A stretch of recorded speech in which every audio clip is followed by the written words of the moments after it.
Alright guys, welcome to a game between Vortix and Beastyqt.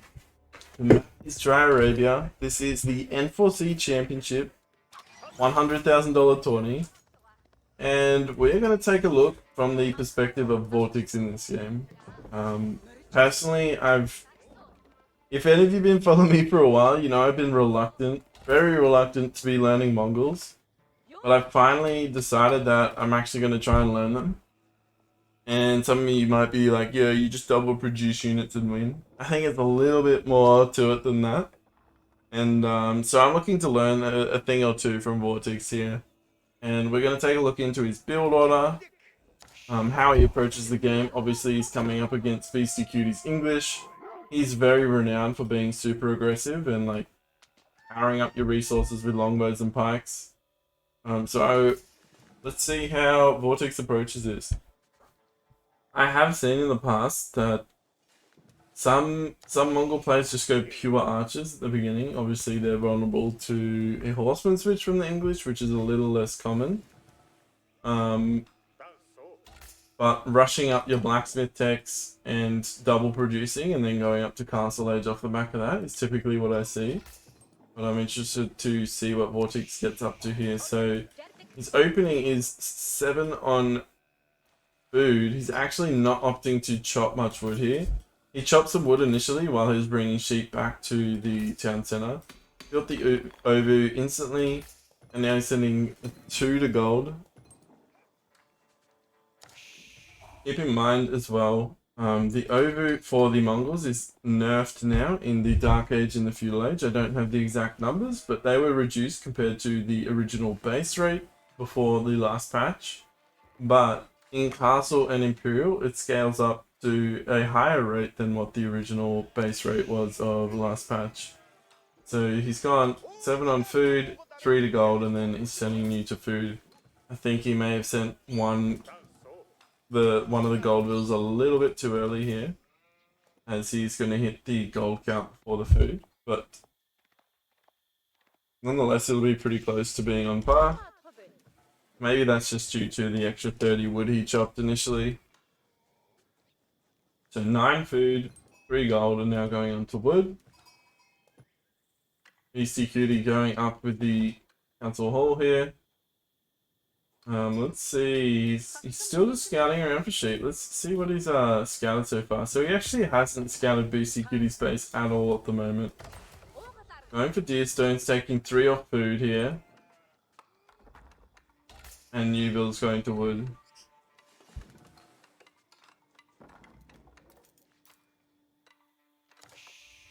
So now that he's aging, he's coming around to check on Beastyqt's base.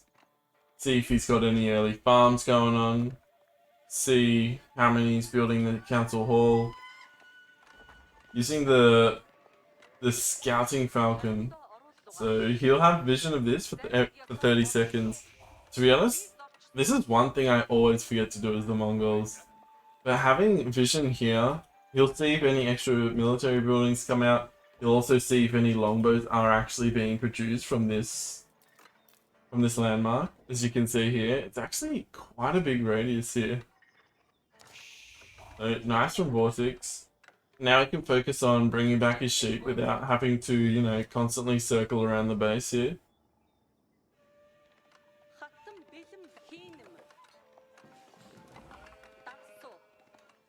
That seemed like less than 30 seconds. Am I tripping? I don't know. Nonetheless, he still just kept a similar macro. He has taken 2 off gold to rush up his age up a little bit quicker, but he's still sending new bills to wood here. See what he gets up to as he hits the next stage. I'm expecting an archery range because he could have built the stable in Dark Age. There it is. Archery range coming out. Deerstone's moving a little bit further away from the town center here. And he's going back across the Beasty's side just to make sure he's not switching to horsemen or something of the likes. And he can continue to just focus on archers. And we're seeing the aggressive build coming out from Beasty as expected. I'm expecting to see a blacksmith being dropped here as well. Nope, just going straight for the archers, double producing. Just a stream of longbow coming out from the English player here. And in terms of macro, it's keeping 3 on gold. And having like a roughly a 50-50 split here.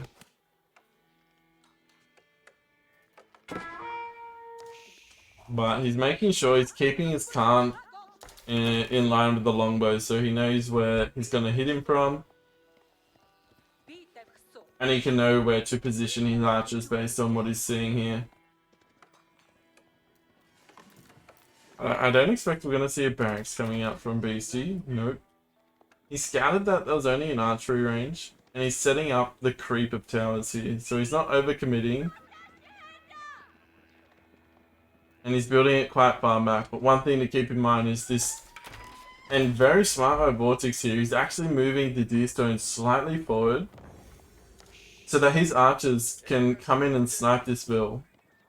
He'll have the speed advantage here, and he also has the mass advantage because he's double producing. Keep in mind, this ogre is nerfed and he's made nothing but double batches of archers.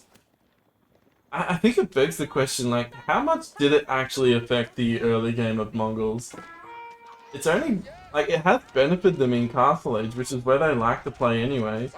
And from what I'm seeing, 6 double batches of archers instantly coming out, it doesn't seem like a big change for the Mongols.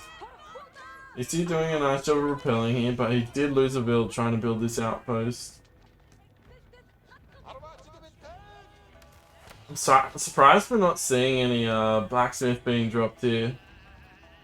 Like, having the tech advantage right now, you have the gold stack, but I guess Vortix is just prioritizing getting a safe age up in. He's just going to keep doing his best at denying the towers going up here, so that he doesn't have too much pressure on him when he tries to get up to the next stage, which I'm sure that's his goal moving forward here.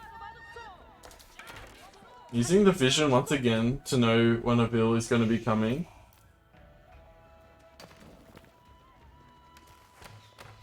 And now single producing archers here. 12 archers for Vortix. 10 longbows for Beasty at the moment. Do you have any upgrades? No upgrades yet. Adding in a pasture. So I believe he's running. He was starting to get low on sheep. Now going for a stable switch. Beasty doesn't see this. So rather than actually building the stable on the Ovu here, he's actually just double dropping a sneaky stable at the back of his base. I like this play. I really like this play. Most of the time you feel comfortable by just checking the Ovu to see what units the Mongols are producing. And right now, Beasty only sees an archery range. And Vortix is sneaking a double stable on the back of this. Oh! Oh, hello! We got a stable coming out from... Oh, he's got a Rax as well. So he's preemptively built a Rax here. But hasn't made anything yet. He also has no farm eco set up right now. Just doing the usual Beasty full aggression English stuff. Now going to berries, which is obviously never ideal as the English. Farms are just way more efficient than berries. We'll have to set you up for the long haul. Beasty is really focusing on the more aggressive aspect here, playing the English, rather than a more eco-focused approach. And I think, like, the whole thought process behind this is, like, he doesn't want Mongols getting up to castle safely, because that is where Mongol thrives, is the early castle age, with the double production of castle units and the insane gold influx you get from the step redoubt. So looking to put pressure on the Ovu now. And it looks like Vortix now adding in a blacksmith. So he's not going to be able to get up to castle age like anytime soon. He doesn't have the food in his base to do so. Really unlucky spawn in terms of like the deers, both of them being at the very front of his base. No berries in the backside either. But he is catching him off guard a bit.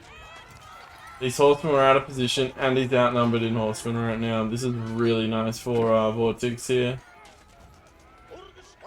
Although Arisleet's coming out for Beasty, so he's going to be providing a lot of extra DPS in this fight, but just the sheer numbers of Vortix have overwhelmed Beasty here. Actually going for this outpost, he's going to take a lot of damage. He could move. I don't think he's going to be able to commit to this. He's committing to it though. He really wants this gone. He wants to be able to collect the berries, I'm guessing. Dropping 3 pastures out the back of this though. We got any upgrades? Still no archer upgrades from Beasty.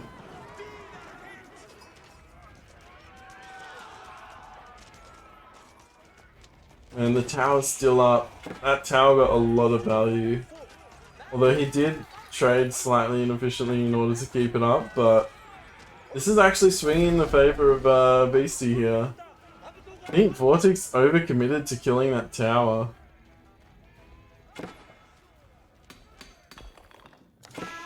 Oh, Beasty managed to sneak in a outpost here.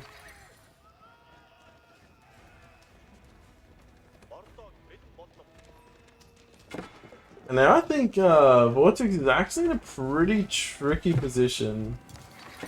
He does have a good pasture eco setup, but he's a long way off castle. He has no food or castle age. He's just massing units at this stage, getting 1 range defense. Beasty's still no upgrades for his longbow. Actually, he has no blacksmith, no farms. Beasty is like, this is like all in with English. Okay, he's dropping farms now, but he doesn't have a blacksmith. Like, his units aren't upgraded at all. Vortix moving back to a safer over position here. And I think once he gets these techs in, he'll probably be able to take a fight. Although he's massive, like, quite far behind at this stage. He has 470 stone stack though. I wonder if he's just greeting that to try and I wonder if he's just greeting to try and double produce like knights or something when he gets to the next stage. Vortix going for raid in the English side.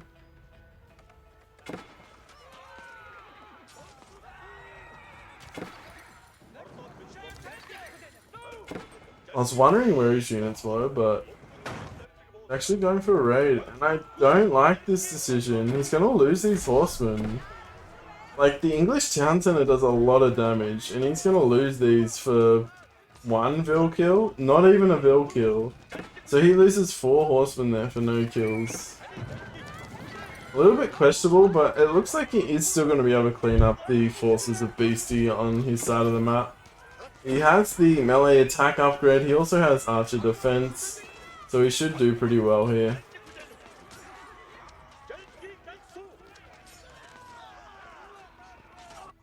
Meanwhile, Beasty has been preoccupied at home. And Vortix finally, I think, is going to be able to age up in a second here. To me, this is wild. This is wild that Mongols can just sit in their base, barely have to move out. Like, the only thing he's moved out for is wood. Only because the tower right next to the woodline right next to the TC got towered. Like, these pastures are just super safe food source. TC's on top of the gold. And now he can get up to castle off the back of cleaning up Beasty's army.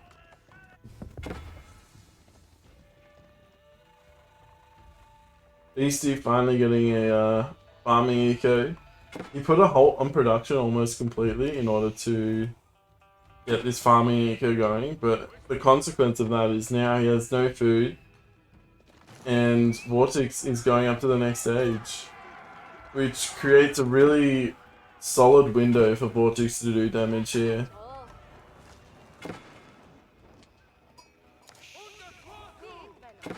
Separate out coming down with 14 villages. BC still investing into farms. I'd like to see some walls here because I think he knows that Vortix is going up. And there could just be a flood of like men-at-arms or lancers coming in at any stage right now. And what are we seeing out of him? Lancers double producing one.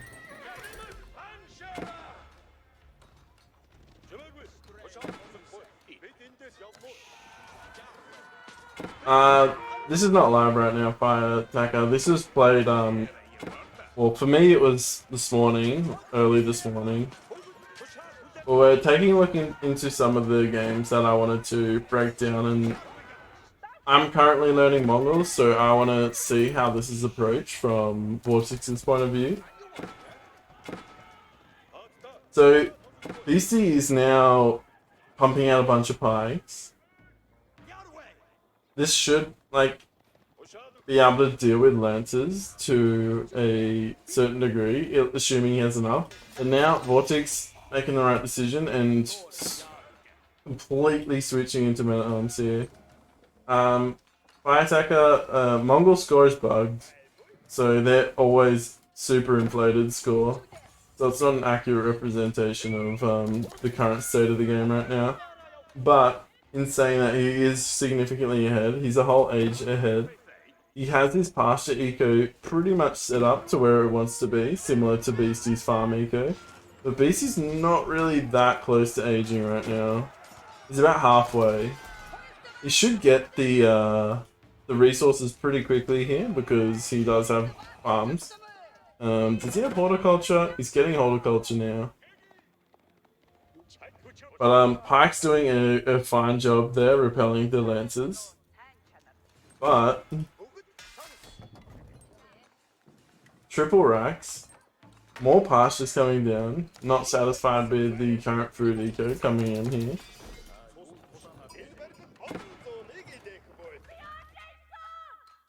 And he's just hanging out with his lancers because he can't really push into the pikes at the moment. He could run BC around a little bit, like hit him from the backside or this side onto his wood. But opting just to chill in his base, or chill in the middle of the map for now. We're going to see, okay, we're seeing a protein come out, so he's going to look at securing the relics as well off the back of this. BC getting kind of close to edging up here. He's continuing to produce spheres though. Only has archer attack at this stage of the game. The Khan doing the Lord's work, sniping bills. One goes down. Is coming in the backside as well, but BC just about to age up. I'm curious, does he go for the TC or does he go for the defensive option here? Goes for the TC, okay. He could be in a bit of trouble here. Men-at-arms are starting to flood across to his side of the map. Let's see, he's got tier 2 of ranged defense. Great, a great pickup there from Vortix. Basically, this is going to allow him to run under the TC and take hardly any damage. Even against English, he's still going to have a pretty good time just tanking fire from the TC, as you can see here. Like, they can eat a lot of shots from the TC, but at the moment, there's too many pikes and longbows for these men-at-arms to really engage directly. So he is now pushing Beasty off the landmark with his lancers. These pikes are going to have to come back. Men-at-arms will re-enter up the top side, I'd imagine. And he's just completely splitting Beasty's focus with his army and his attention as well. Pushing him off gold now as well, delaying the age up quite significantly, which is what Beasty needs to get into this game. He needs to be able to produce lancers, men-at-arms, although he doesn't have the upgraded to early men-at-arms yet. Take a look at the bill count, 55 for Vortix. 24! Oh my gosh, I did not realize it was that bad for Beasty. Holy moly. And Beasty taps out. Quite a solid performance from Vortix, I'd say.